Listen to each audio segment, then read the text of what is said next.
I'm currently in the middle of a very big celebrity feud back in Australia with Russell Crowe. I'm not sure how you feel in Montreal about Russell Crowe, but I'm not wild about him.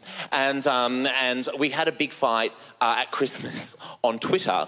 So backstory, for Christmas, Russell Crowe bought his kids, they're like 8 and 9, he bought his kids hoverboards for Christmas. You know those hoverboard things that were very popular around Christmas time? You see like a lot of like uni students or virgins riding around in them. And of course, that's what fucking Russell buys his kids for Christmas, right? So anyway, the day after Christmas is Boxing Day, and Russell is at Sydney Airport checking in for a flight to Coffs Harbour. Anyway, I'm not sure if you saw in the news around this time, but these hoverboards were randomly exploding in people's houses. It was all over the news, all over the world. These hoverboards were exploding in people's houses, sometimes while people are asleep, burning the houses down, and people were dying. So airlines, rightly so, banned the hoverboards coming on board. So anyway, Russell checks in with his kid and the hoverboards, and the person working at the Virgin Australia Airlines check-in counter has said, "Sorry, Russell, you can't come on board with the hoverboards." And instead of saying like, "Oh, fair enough," you know, like, fair enough, I don't want to risk the lives of the passengers on the plane, which he's done once before, by the way, when I watched Les Miserables on a long-haul flight to Perth, and I swear to God, I almost hijacked that fucking plane and flew it into the ground. Instead of going fair enough, Russell's gone mental and gotten on Twitter and started attacking Virgin Australia's Twitter page.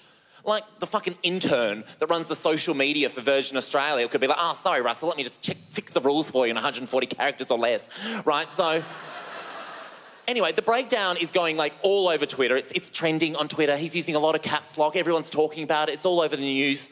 It's Boxing Day. I'm at home with my mum in Perth, where I grew up. It's 10 a.m, she's drunk, we're around the pool. I see the Russell Crowe breakdown on Twitter. I thought, it's absolutely not my battle. I should definitely get involved, right? So, why not, right? So, I decided to tweet Russell, and I was like, "Hey, Russell, you're a millionaire, babe. Get some perspective. Kiss, kiss, kiss, kiss, kiss," right? I put my phone back down, went back to my cocktail with my mother, not expecting anything to come from it. He is getting hundreds of thousands of tweets a second, right? Everyone's tweeting him, news websites are running it. In this breakdown, he replies to one person only, me, and I'm not expecting it either. So half an hour later, my phone's here between me and my mum. It lights up, "Russell Crowe has mentioned you on Twitter," and in unison, me and my mum go, "Oh, fuck." And Russell's replied this. He's replied, "Hey, Joel, I'm just a dad trying to have a holiday with my kids." Okay. And then he says something like, "You try having a holiday with my kids." Right, no, because that'd be fucking weird, right? So Mum and I workshop a response. We workshop a response, like, come on, we've got to reply. Her ideas weren't great, actually. They were very slurred. And we went with one of my ideas, actually. And so he replied this. I replied, "Holiday?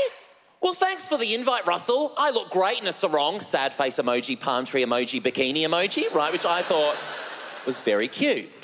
He didn't reply, but now all the news websites back in Australia were like, "Oh, have you seen the Joel Creasey," that's me, "the Joel Creasey Russell Crowe fight on Twitter?"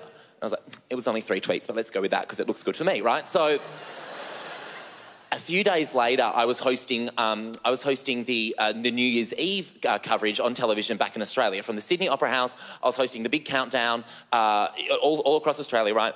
And the coverage finished at like 3 a.m, and I was heading home. And I decided to check Twitter to see what the feedback of my hosting of the coverage was like.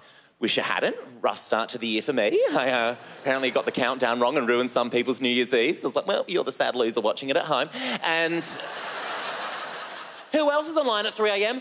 Russell Crowe up in Coffs Harbour on holiday, but he wasn't watching the coverage. He's online again complaining about the hoverboards. I'm like, build a bridge, Russell, cut the cord, right? So I'm like, fuck it, I'm replying. He will not expect me at 3 a.m. on New Year's Day. So I just wrote, "Come back to bed, babe." And I haven't heard from him, but Russell, if you watch this, I'm waiting. Ladies and gentlemen, my name's Joel Creasey. I'll see you later. Thank you.